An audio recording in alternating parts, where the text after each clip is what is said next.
20 సంవత్సరాల వయసున్నోడి నుంచి ఇంత ఆత్మీయత మనం ఎదురు చూడగలమా?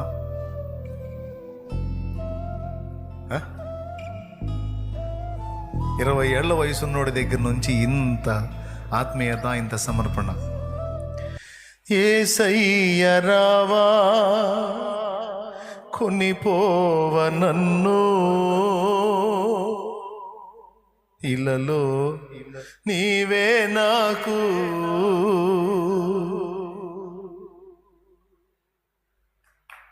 దేవునికి మహిమ కలుగుతుంది. నాకు ఇంకెవరు లేరు, నాకు నువ్వేనయ్యా, నాకు నువ్వే.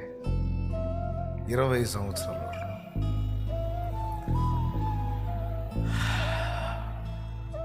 భూతద్దం కాదు, కాగడ వేసి వెతికినా దొరకని స్థితిలో ఉన్న ఈరోజు ఆత్మీయత, చచ్చిపోతున్న ఆత్మీయత.